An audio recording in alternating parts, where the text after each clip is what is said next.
sebenarnya reaksinya yang kita sebenarnya tidak inginkan. Jadi kalau misalnya contoh orang ngalamin kecelakaan gitu ya, terus udah gitu ketakutan luar biasa kan, dia nggak mau ngalamin lagi. Nah tubuhnya itu begitu ingat aja udah langsung wah takut gitu. Kayak misalnya turbulence pesawat langsung takut ketinggian. Nah setiap kali lihat ke tempat tinggi langsung takut. Ya yang menarik itu case-nya Mas Santosa Amin yang pengisi suaranya Suneo. Ya dia kalau tiap kali inget ceritain aja tempat tinggi itu tangannya langsung berkeringat. Oh iya, basah gitu ya. Basah. Basahnya tuh langsung yang sampai netes. Jadi banyak banget gitu ya. Jadi beda level dan kakinya juga basah.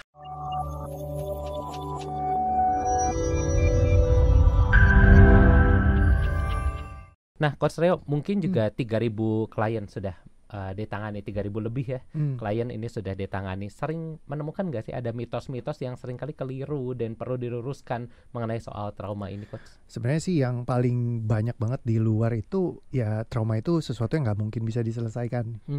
Ya kan, jadi kayak nggak mungkin trauma bisa hilang. Nah sebenarnya yang nggak bisa hilang itu lebih karena memorinya, ingatannya mungkin kita bisa ingat ya. Cuma kalau traumanya bisa hilang karena trauma itu kan reaksinya tadi. Nah jadi kalau misalkan reaksinya tadinya kita begitu ingat misalkan kejadian yang nggak enak, tubuh kita udah langsung kayak aduh kayak sedih atau berat gitu. Nah ketika hilang dia benar-benar hilang. Jadi ketika kita ingat sebuah kejadiannya jadi cuman sekedar memori aja, jadi ingatan aja. Nah jadi itu salah satu sebenarnya mitos yang paling paling kuat dan juga biasanya dukungan dari penelitiannya itu banyak. Ya, jadi ketika penelitiannya begitu banyak, jadi orang sangat meyakini bahwa ini seperti sesuatu yang udah ultimatum yang udah kayak pasti benar. Gitu. Padahal sebenarnya ya kita harus kayak open up dulu. Siapa tahu ada alternatif lain yang kita bisa telusurin gitu.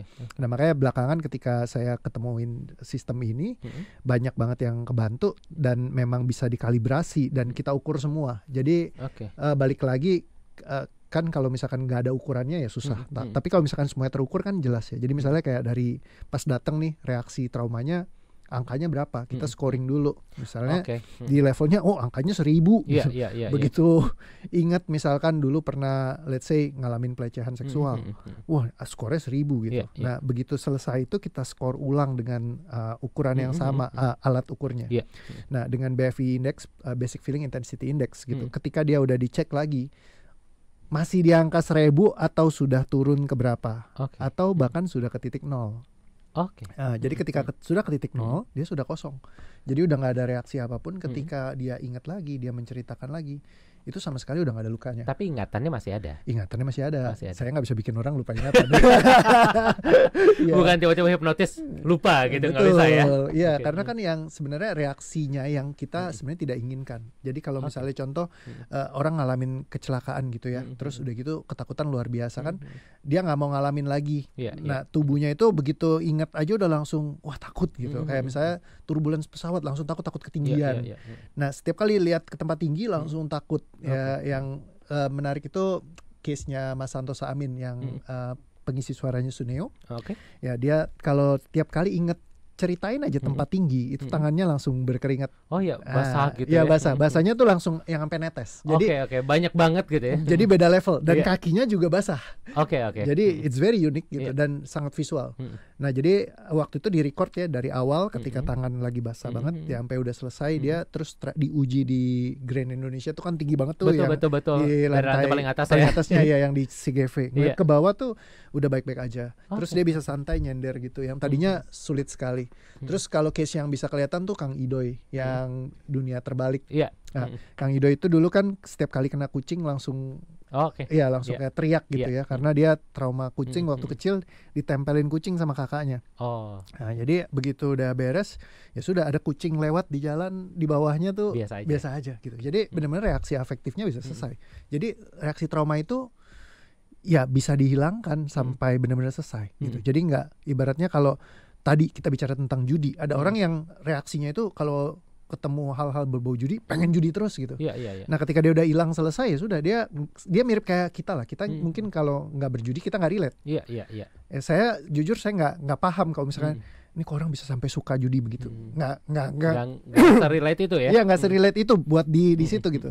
Tapi karena belajar jadi ngerti, oh ada pola kayak gini gitu. Nah, kalau saya candunya di tempat lain. Main game. Oh iya.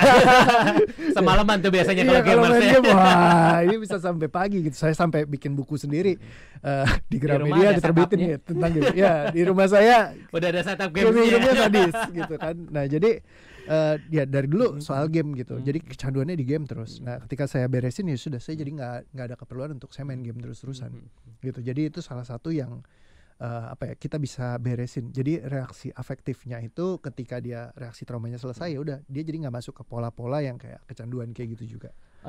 Coach, ini juga yang sering kali beredar di masyarakat ketika kita ngomongin trauma adalah kalau masih ada rasa takutnya, masih ada rasa marahnya, rasa dendamnya, itu artinya belum memaafkan, belum legowo, belum ikhlas. Banyak orang menyatukan antara rasa trauma kita dengan kata maaf. Jadi kita harus maafkan, mengikhlaskan gitu ya, supaya kita bisa menghilangkan setiap emosi yang ada berkaitan dengan peristiwa tersebut. Menurut Coach seperti apa? Lucunya memang kalau maaf itu banyak banget yang nyangkutnya di level kognitif aja. Sedangkan tubuhnya yang masih belum memaafkan. Kadang-kadang banyak kan yang kita ngucapin kita maaf-maafan lah gitu ya. Udahlah, saya mengampuni kamu, maafkan kamu. Tapi ngomongnya tuh ya saya ampuni kamu, saya maafkan kamu, tapi masih ada range-nya gitu. Begitu papasan tetap balik badan ya. Iya, pokoknya saya udah maafkan dia, saya udah ampuni, tapi saya udah gak mau ketemu lagi gitu kan. Iya, betul. Nah, ketika misalkan emang dia kosong, orang itu udah kayak orang biasa aja. Jadi kayak ketemu ya kayak ya mungkin mau interaksi, mau ngobrol ya oke. Jadi benar-benar bukan berarti harus berteman. Cuman tidak ada lagi luka, tidak ada lagi kemarahan. Nah, itu benar-benar dia udah selesai. Jadi kalau misalkan banyak orang yang bilang maaf itu sebagai ibaratnya kayak kata kunci, yang enggak juga. Karena banyak orang yang memaafkan di level psikologis, tetapi di fisiologis tubuhnya belum. Oke. Coach, sebelum kita break, mungkin boleh secara singkat nih. Tadi artinya kalau kita mau bebas dari trauma kita adalah kita harus membebaskan secara fisiologis kita. Supaya ketika kita merespon sudah tidak ada respon yang tidak kita harapkan terjadi. Ini sebenarnya caranya seperti apa sih, Coach? Sebenarnya sih sistemnya ya tinggal breathing aja. Jadi kayak nafas. Cuma nafas itu kesulitannya adalah banyak orang yang ajarin nafas, tapi nggak tahu nafasnya di mana.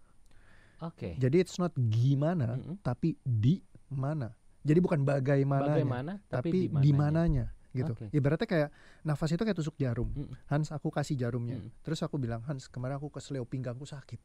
Tolong bantu tusukin dong jarumnya. Harus di pinggang ya? Nah, itu di tempat lain ya. Bingung kan tusuknya mau di mana? Soalnya kan kayak sakitnya di pinggang.